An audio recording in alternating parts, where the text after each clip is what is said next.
नमस्कार दोस्तों, जैसा कि आप जानते हैं कि इस सेशन में हम लोग कंप्लीट लुसेंट जी के कवर कर रहे हैं, जिसमें हम लोग पार्ट 18 कवर करने वाले हैं। तो हम लोग इसमें भूगोल में विश्व भूगोल को कवर कर रहे हैं। तो चलिए वीडियो शुरू करते हैं। जल्दी से लाइक कर दीजिए और चैनल पर नए हैं तो जल्दी से चैनल को सब्सक्राइब कर लीजिए। तो हम लोग चलिए यहाँ से स्टार्ट करने वाले हैं। इसके पहले जो भी सेशन आपने देखा होगा, अगर नहीं देखा है तो जरूर देख लीजिएगा, क्योंकि कंप्लीट प्लेलिस्ट हम बनाते चल रहे हैं। तो अब हम लोग यहाँ से दक्षिणी अमेरिका से स्टार्ट करने वाले हैं। तो हम यहाँ से जानेंगे दक्षिणी अमेरिका के बारे में, जो भी इंपॉर्टेंट पॉइंट्स है जिससे एग्जाम में क्वेश्चन बन सकते हैं, वो सारी चीज़ें हम लोग यहाँ से डिस्कस करते चलेंगे। तो सबसे पहले यहाँ पे दिया गया है कि जो दक्षिणी अमेरिका है उसका अधिकांश जो विस्तार है वो दक्षिणी गोलार्ध में है। तो जो दक्षिणी गोलार्ध यानी कि साउदर्न हेमिस्फीयर, ठीक है, तो उधर ही इसका विस्तार ज़्यादा है और यह विश्व का चौथा बड़ा महाद्वीप है। अगर इसकी हम बात करें तो पूरे वर्ल्ड में ये चौथा सबसे बड़ा महाद्वीप है, ठीक है। इसके क्षेत्रफल के बारे में भी देख लीजिए कि टोटल इसका जो एरिया कितना है, तो 1,77,98,500 वर्ग किलोमीटर इसका टोटल क्षेत्रफल है। कितना है? तो 1,77,98,500 वर्ग किलोमीटर इसका टोटल क्षेत्रफल है। क्षेत्रफल के बारे में आपको पता चल गया। ये भी याद रखिएगा कि ये चौथा बड़ा महाद्वीप है, ठीक है। जो दक्षिणी अमेरिका है वो क्या है? चौथा बड़ा महाद्वीप है। तो यहाँ पे इसका नाम भी याद रखना है। एरिया वगैरह पता चल गया। और ये इसका जो विस्तार ज्यादातर कहाँ पे है? तो दक्षिणी गोलार्ध में है। अगर हम आगे बात करें तो प्रशांत और अटलांटिक जो महासागर है, इसके बीच अवस्थित यह महाद्वीप पनामा जल संधि द्वारा उत्तरी अमेरिका से मिला हुआ है। तो जो पनामा जल संधि है वो क्या करता है? उत्तरी अमेरिका और दक्षिणी अमेरिका को जोड़ने का काम करता है। और ये प्रशांत और अटलांटिक महासागर के बीच में अवस्थित है। कहाँ पे अवस्थित है? तो प्रशांत और अटलांटिक महासागर के बीच में है, जिसको जोड़ने का काम कौन करता है? तो पनामा जल संधि, ठीक है। इस महाद्वीप के दक्षिणी भाग में टेराडेल फ्यूगो, ठीक है, जो टेराडेल फ्यूगो नामक द्वीप है, जो मुख्य भूमि से मैगलन जल संधि के द्वारा अलग होता है। और इसका जो दक्षिणतम सिरा है उसका नाम हॉर्न अंतरीप है। क्या नाम है? हॉर्न अंतरीप। तो इतना चीज समझ में आ गया। चलिए आगे बढ़ते हैं। नेक्स्ट अगर हम देखें तो दिया गया कि जो दक्षिणी अमेरिका है, दक्षिणी अमेरिका देश ब्राजील की सीमा जो है चिली, ठीक है, और इक्वाडोर को छोड़कर शेष सभी दक्षिणी अमेरिका देशों की सीमा से मिलता है।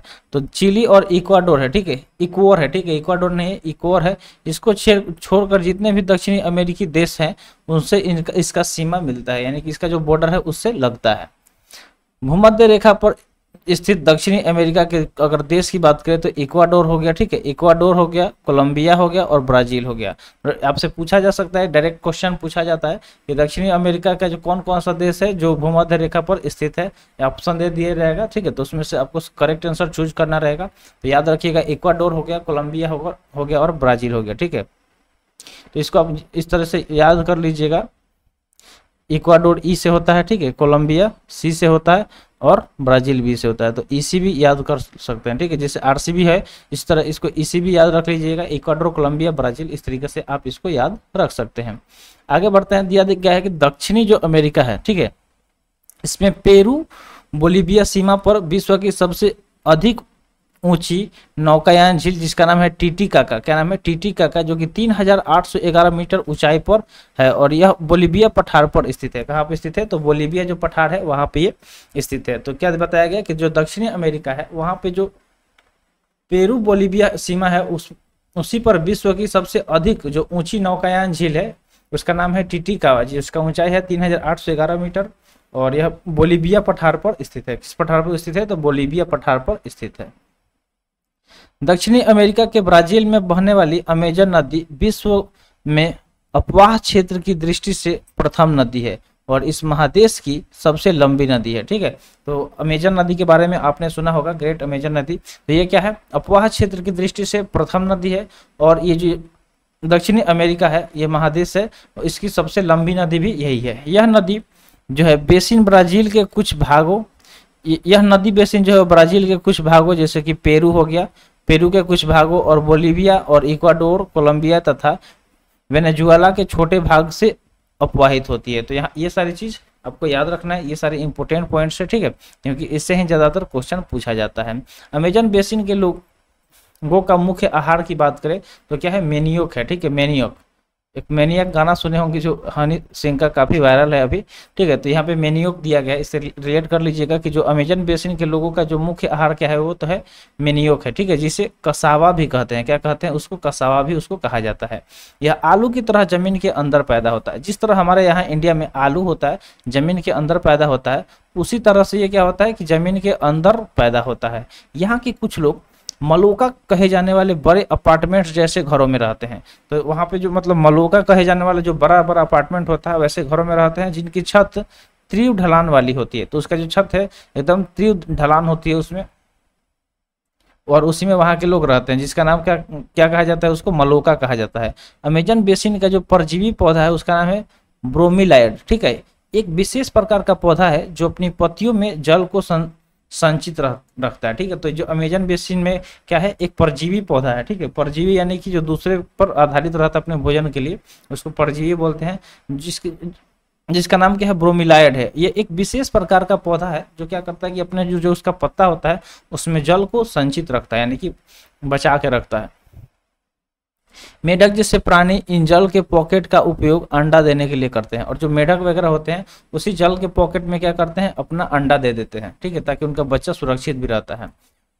टूकन अमेजन बेसिन में पाए जाने वाली पक्षी है। और टूकन के बारे में अगर आपसे पूछा जाए कि टूकन क्या है, तो टूकन एक प्रकार का पक्षी है, ठीक है। टूकन क्या है? एक प्रकार का पक्षी है जो कहाँ पे पाया जाता है? तो अमेजन बेसिन में पाया जाने वाला एक प्रकार का पक्षी है। वेनेजुएला में कैरो नदी, ठीक है, जिसको ओरिनिको नदी की सहायक नदी है, इस पर स्थित जो एंजिल नामक झरना है वो विश्व का सबसे ऊंचा झरना है। तो जब भी आपसे पूछा जाए कि विश्व का सबसे ऊंचा झरना कौन सा है, तो एंजल है, ठीक है। एंजिल है जो कहाँ पे स्थित है?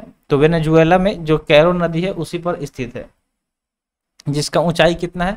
तो 700, ऊंचाई यहाँ पे आप देख सकते हैं कितना है, तो 779 मीटर इसका ऊंचाई है। और यह गुयाना पठार में स्थित है। कौन से पठार में स्थित है? तो जो गुयाना पठार है उसमें ये स्थित है। दक्षिणी अमेरिका में जो चिली अर्जेंटीना सीमा पर विश्व का सबसे ऊंचा ज्वालामुखी, ठीक है, विश्व का सबसे ऊंचा ज्वालामुखी का नाम याद रखिएगा, ओजिस डेल सलाडो एंडीज पर्वतमाला में स्थित है। तो इसके बारे में भी पूछा जाता है कि जो ओडेस जेल सलाडो है वो किस पर्वतमाला में स्थित है। तो ये भी याद रखिएगा कि ये एंडीज पर्वतमाला में स्थित है, ठीक है। ये कहाँ पे है? तो दक्षिण अमेरिका में जो चिली अर्जेंटीना का सीमा है वहाँ पे है, और ये विश्व का सबसे ऊंचा ज्वालामुखी है, ठीक है। तो ये भी काफी मोस्ट इंपोर्टेंट पॉइंट है, इसको याद रखिएगा क्योंकि इससे क्वेश्चन पूछा जा सकता है। तो ये क्या है? विश्व का सबसे ऊंचा ज्वालामुखी। नाम भी यहाँ पे दिया गया है ओजिस डेल सलाडो, जो कि एंडीज पर्वतमाला में स्थित है। कहाँ पे स्थित है? एंडीज पर्वतमाला में स्थित है। आगे दिया गया है कि जो दक्षिणी अमेरिका के वर्षा वन का स्थानीय नाम सिल्वास है, ठीक है। तो जो वहाँ का वर्षा वन होता है उसका स्थानीय भी नाम भी दिया गया है, जिसका नाम क्या है? सिल्वास है, ठीक है। दक्षिण अमेरिका के अमेजन द्रोणी के वनों में वालसा नामक संसार की सबसे हल्की लकड़ी पाई जाती है, ठीक है। तो अगर अमेजन द्रोणी के जो वन है वहाँ पे एक वालसा नाम की जो है लकड़ी पाई जाती है, वो क्या होती है? संसार की सबसे हल्की लकड़ी होती है, यानी कि वो बहुत ही हल्का होता है, ठीक है। एंडीज पर्वतों के पूर्वी ढलानों के वनों को मोन्टाना कहते हैं, ठीक है। क्या कहते हैं? मोन्टाना। तो जो एंडीज पर्वत है उसके जो पूर्वी ढलान के ऊपर जो भी वन है उसको मोन्टाना कहा जाता है। क्या कहा जाता है? मोन्टाना कहा जाता है। दक्षिणी अमेरिका में पाए जाने वाला केंडोर पक्षी संसार का सबसे बड़ा शिकारी पक्षी है। तो जो दक्षिणी अमेरिका है वहां पे पाया जाने वाला एक पक्षी है जिसका नाम क्या है? केंडोर पक्षी। क्या नाम है? केंडोर पक्षी नाम है उसका, ठीक है। ये संसार का सबसे बड़ा शिकारी पक्षी है। ये क्या है? संसार का सबसे बड़ा शिकारी पक्षी है। रिया न उड़ सकने वाली पक्षी है, और रिया एक नाम है, ठीक है। रिया वो क्या कर वो नहीं उड़ सकती है, ठीक है। तो ये कैसी पक्षी है जो उड़ नहीं सकती है। अफ्रीका के शुतुरमुर्ग एवं ऑस्ट्रेलिया में एमू की तरह, जिस तरीके से आपने अफ्रीका में देखा होगा कि शुतुरमुर्ग है और ऑस्ट्रेलिया में उसको एमू बोलते हैं। तो अगर आप कभी भी जू में जाइएगा, चिड़ियाघर में, तो वहाँ पे ये सारे पक्षी देखने को मिलते हैं जो उड़ नहीं पाते हैं, ठीक है। कीवी भी एक तरीके का पक्षी है जो उड़ नहीं पाता है। तो ये सारे पक्षी का यहाँ पे नाम दिया गया जो क्या करते हैं? उड़ नहीं पाते हैं। तो अफ्रीका में जो शुतुरमुर्ग है, ऑस्ट्रेलिया में एमू है, उसी तरह क्या है दक्षिणी अमेरिका में एक रिया है जो उड़ता नहीं है। क्या कर नहीं उड़ता है, ठीक है, वो उड़ता नहीं है। प्यूमा एवं जगुआर, ठीक है। जो प्यूमा और जगुआर है वो दक्षिणी अमेरिका का शिकारी जानवर है। तो ये क्या करते हैं? शिकार करने वाले जानवर है। ये बंदरों तथा पेड़ों पर रहने वाले दूसरे जीवों का शिकार करते हैं। तो जो भी जानवर जो कि पेड़ों पर रहते हैं, जैसे कि बंदर हो गया, ठीक है, वैसे जानवरों को क्या करते हैं कि ये शिकार करते हैं, ठीक है। एंडीज पर्वतमाला के ऊंचे भागों में लामा पाया जाता है। तो जो एंडीज पर्वतमाला है उसके ऊंचे भागों में क्या पाया जाता है, लामा पाया जाता है, जो बोझ ढोने के काम आता है। तो जो बोझ वगैरह होता है उसको ढोने के लिए एक लामा लोग रखते हैं और वो उसी के काम आता है, ठीक है।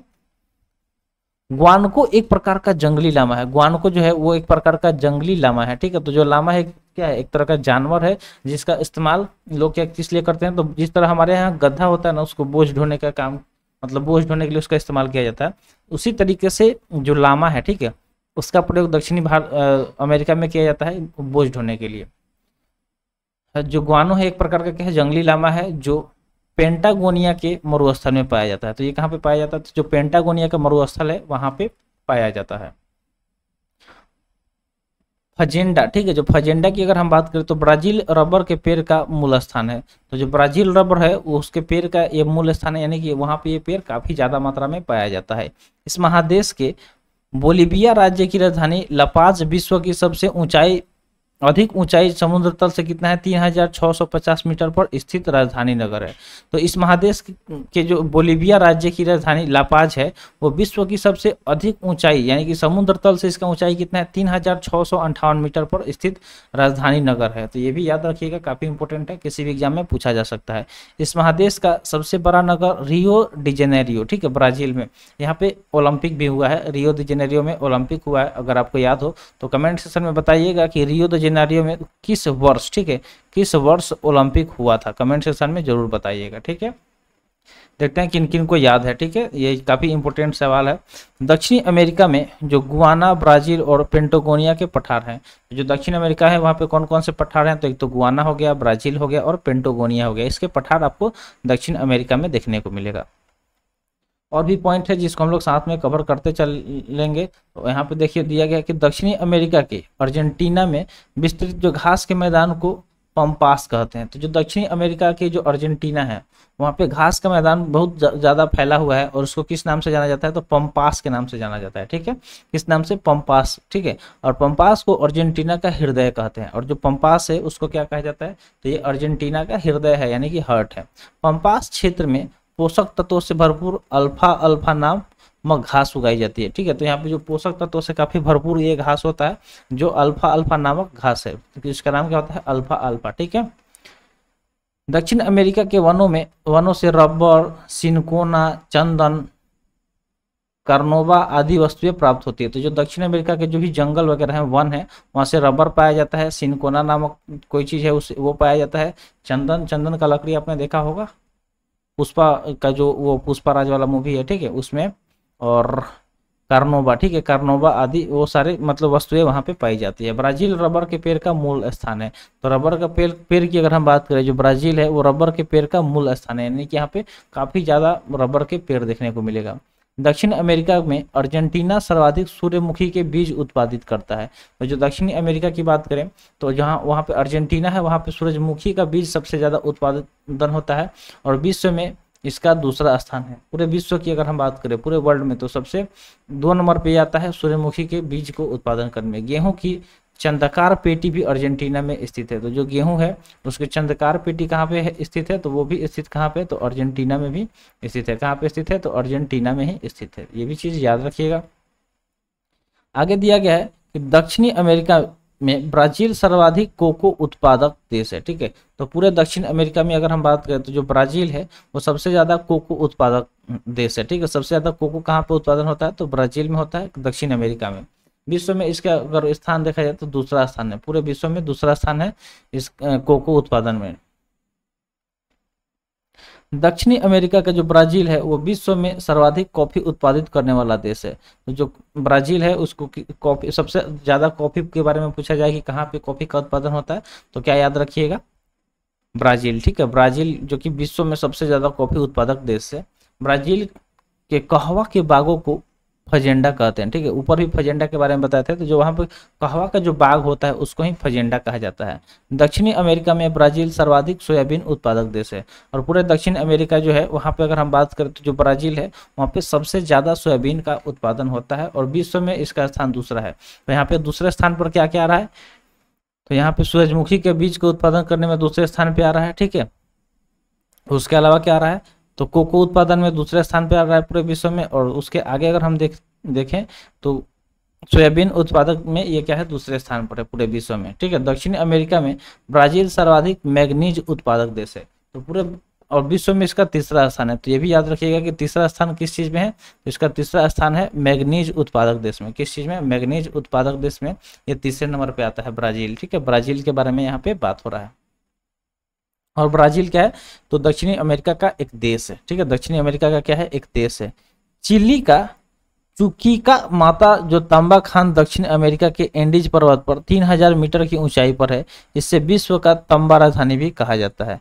तो जो चिली का जो चुकीका माता तांबा खान है वो दक्षिण अमेरिका के एंडीज पर्वत पर 3000 मीटर की ऊंचाई पर है, और इसे विश्व के क्या कहा जाता है, तो तांबा राजधानी भी कहा जाता है, ठीक है। विश्व की तांबा राजधानी इसे ही कहा जाता है, ठीक है। विश्व की तांबा राजधानी इसे कहा जाता है। तो ये सारे पॉइंट्स है, काफी इंपॉर्टेंट है, इसको याद करते रहना है साथ में, ठीक है। बाद में एक बार और रिवाइज करते रहिएगा ताकि चीजें क्या हो कि क्लियर होता चले। नेक्स्ट दिया गया कि दक्षिणी अमेरिका में ब्राजील सर्वाधिक मैग्नीज उत्पादन है, ठीक है। तो मैग्नीज उत्पादन में जो ब्राजील है वो भी सबसे ज्यादा है, और ब्राजील का जो अमापा खान है वो संसार में मैग्नीज की सबसे बड़ी खान है। तो पूरे विश्व में मैग्नीज की अगर सबसे बड़ी खान की बात करें तो क्या नाम हो जाएगा, अमापा, ठीक है। क्या नाम हो जाएगा, अमापा खान। यहाँ पे इसको हम ऐसे कर देते हैं, अमापा खान वो क्या है, संसार की सबसे बड़ी मैग्नीज की खान है, ठीक है। आगे दिया गया है इटाबिरा, ठीक है। इटाबिरा है जो है ब्राजील का प्रमुख लौह अयस्क खनन केंद्र है। तो लोहा का जो अयस्क होता है, आयरन का ओर, वो उसका खनन का केंद्र कौन सा है, इटाबिरा, जो कि ब्राजील का सबसे खनन केंद्र है, ठीक है। प्रमुख खनन केंद्र है लोहे का ओर का। दक्षिणी अमेरिका के सर्वाधिक मक्का उत्पादन देश अर्जेंटीना है, और पूरे दक्षिण अमेरिका में अगर हम बात करें तो जो अर्जेंटीना देश है वो सबसे ज्यादा मक्का उत्पादन करता है, ठीक है। सर्वाधिक कहवा उत्पादन देश ब्राजील है, और सर्वाधिक तेल उत्पादन देश वेनेजुएला और कोलंबिया, तथा सर्वाधिक तांबा उत्पादक देश चिली है। तो ये सारे काफी इंपॉर्टेंट पॉइंट्स है, ठीक है। इसको एक दो बार रिवाइज करिएगा, आपको इजीली याद हो जाएगा, ठीक है। तो यहाँ पे हम एरो लगा दे रहे हैं, इसका स्क्रीनशॉट ले लीजिएगा ताकि आपको दिक्कत ना हो, इजीली याद कर पाए। एंडीज पर्वत की सबसे छोटी चोटी एकांकागुआ, ठीक है, जिसका ऊंचाई 6960 मीटर है। एंडीज विश्व की सबसे लंबी पर्वतमाला है, यह लगभग 7200 किलोमीटर लंबा है, और एंडीज के उत्तर पश्चिम में अटाकामा मरुस्थल है, ठीक है, जो कि दक्षिण अमेरिका के मध्यवर्ती भाग में है। और उत्तरी चिली में स्थित अरिका विश्व का शुष्कतम स्थान है, यानी कि सबसे ज्यादा सूखा हुआ, ठीक है। सबसे ज्यादा शुष्क स्थान कौन सा है, तो अरिका है। ये भी बहुत ज्यादा एसएससी वगैरह में पूछा जाता है। सब पूरे विश्व में सबसे शुष्क स्थान कहाँ पे है, तो दक्षिण अमेरिका के मध्यवर्ती भाग में जो चिली में एक अरिका है, वो क्या है, वो अरिका जगह है जो कि विश्व का सबसे शुष्कतम स्थान है, यानी कि सबसे ज्यादा शुष्क यानी कि सूखा होता है, उसको बोलते हैं, ठीक है। अर्जेंटीना के विशाल पशु फार्मों को एकांटिसिया और यहाँ के पशुपालकों को ग्वांको कहते हैं, ठीक है। तो जो पशु फार्म है उसको क्या कहा जाता है, एकांटिसिया, ठीक है। और जो उसको पशुपालकों को क्या कहा जाता है, तो ग्वांको। जैसे हमारे यहाँ गाय को पालने वाले को ग्वाला कहा जाता है, उसी तरह वहाँ पे ग्वांको कहा जाता है। क्या कहा जाता है, ग्वांको कहा जाता है। अटाकामा मरुस्थल में नाइट्रेट के भंडार है, जहाँ वर्षा न होना वरदान ही सिद्ध हुआ है, ठीक है। तो अटाकामा मरुस्थल में नाइट्रेट का भंडार है, और जहाँ वर्षा अगर नहीं हुआ तो समझ लीजिए कि एक वरदान है, वर्षा होने से दिक्कत हो सकता है, ठीक है। विश्व में कहवा का पात्र ब्राजील है, और विश्व में कहवा की जो मंडी है वो साओ पाउलो है, ठीक है। तो विश्व की अगर हम पूरा बात करें तो कहवा का जो पात्र क्या है, ब्राजील है, और कहवा की जो मंडी क्या है, तो साओ पाउलो है। क्या है, साओ पाउलो है। दक्षिण अमेरिका का कहवा निर्यात करने वाला प्रमुख सेंटस पतन है, ठीक है। तो कहवा निर्यात करने वाला जो प्रमुख क्या है, तो सेंटास जो है वो पतन है, ठीक है, सेंटास पतन है। अर्जेंटीना का प्रमुख जो कपास उत्पादन क्षेत्र को क्या बोला जाता है, चैको का मैदान है, ठीक है। चैको का जो मैदान है वो अर्जेंटीना का सबसे ज्यादा कपास उत्पादक क्षेत्र है, ठीक है। सबसे ज्यादा कपास का उत्पादन कहाँ पे होता है, तो चैको का मैदान में, जो कि अर्जेंटीना का है, ठीक है। दक्षिण अमेरिका का सबसे अधिक मछली पकड़ने वाला देश पेरू है, यानी कि जो पेरू है वहाँ पे लोग सबसे ज्यादा मछली पकड़ते हैं, वो दक्षिण अमेरिका का देश है। विश्व की सबसे बड़ी मांस निर्यात देश अर्जेंटीना है। सबसे ज्यादा मांस का जो निर्यात होता है वो कहाँ पे होता है, तो अर्जेंटीना से, ठीक है। कहाँ से होता है, अर्जेंटीना। दक्षिणी अमेरिका का वह स्थान जहां जाड़ों में वर्षा होती है, ठीक है। तो अगर जहां ठंडी में भी वर्षा होती है वो दक्षिण अमेरिका में है, जिसको बोला जाता है मध्य चिली। तो दक्षिण अमेरिका का जो मध्य चिली है वहां जाड़ा यानी कि सर्दी में भी वहां पे क्या होगा कि बारिश होता है, ठीक है। दक्षिण अमेरिका का उष्ण मरुस्थल जो है वो पेंटागोनिया है, ठीक है। जो पेंटागोनिया है वो दक्षिण अमेरिका का उष्ण मरुस्थल है, ठीक है। उष्ण मरुस्थल है पेंटागोनिया। ब्राजील का सांटोस बंदरगाह कॉफी बंदरगाह के नाम से जाना जाता है, ठीक है। तो जो ब्राजील है उसका सांटोस बंदरगाह क्या है, कॉफी बंदरगाह के नाम से जाना जाता है। किसके नाम से जाना जाता है, तो कॉफी बंदरगाह के नाम से जाना जाता है। दक्षिण अमेरिका का सर्वाधिक नगरीकृत देश उरुग्वे है, ठीक है। क्या है, उरुग्वे। जो दक्षिण अमेरिका है उसका सबसे नगरीकृत देश कौन सा है, तो उरुग्वे है। ये भी याद रखना है, ये काफी इंपॉर्टेंट है। बोलीविया दक्षिण अमेरिका का सबसे बड़ा मरु स्थल रुद्ध देश है, ठीक है। ये जो बोलीविया है वो दक्षिण अमेरिका का सबसे बड़ा स्थल रुद्ध देश है। क्या है, स्थल रुद्ध देश है। दो और देख लेते हैं कि कितना है, उस हिसाब से ही सेशन रखा जाएगा, क्योंकि तो ये थोड़ा सा है और 2-3 पॉइंट है जिसको हम लोग कवर कर लेते हैं। बाकी जो है अगला हम लोग नेक्स्ट सेशन में कवर करेंगे। यहाँ पे दिया गया कि इक्वाडोर का जो गैलापेगोस है, ठीक है, गैलापेगोस द्वीप ओलिवर रिडले टर्टल का प्राकृतिक प्रजनन स्थल है। तो जो ओलिवर रिडले टर्टल है इसका प्राकृतिक प्रजनन स्थल कौन सा है, तो इक्वाडोर का जो गैलापेगोस द्वीप है वो है। दक्षिणी अमेरिका के पश्चिमी तटवर्ती क्षेत्रों में समुद्री पक्षियों से प्राप्त खाद्य को ग्वानो कहते हैं। क्या कहते हैं, ग्वानो कहते हैं, जो फास्फोरस का समृद्ध स्रोत होता है। जो दक्षिण अमेरिका है वहाँ के पश्चिमी तटवर्ती जो क्षेत्र है वहाँ पे समुद्री पक्षी जो होते हैं वो क्या करते हैं, उनसे एक खाद्य है जिसका नाम है ग्वानो, वो प्राप्त किया जाता है, जो कि फास्फोरस में समृद्ध होते हैं, यानी कि उसमें फास्फोरस का मात्रा काफी ज्यादा पाया जाता है। तो आई होप आपको यहाँ तक जो भी चीजें बताई गई है समझ में आ गया होगा। तो जो अगला हम लोग पढ़ेंगे अफ्रीका, ठीक है। क्या पढ़ेंगे, अफ्रीका के बारे में पढ़ेंगे। तो अगले सेशन में हम लोग अफ्रीका को स्टार्ट करने वाले हैं, इसको हाईलाइट करके छोड़ देते हैं, अफ्रीका हम लोग स्टार्ट करेंगे। तो आई होप यहाँ तक जो भी चीज़ें बताई गई है आपको समझ में आ गया होगा। तो आज के लिए इतना ही, मिलते हैं फिर अगले वीडियो में। थैंक्स फॉर वॉचिंग, जय हिंद।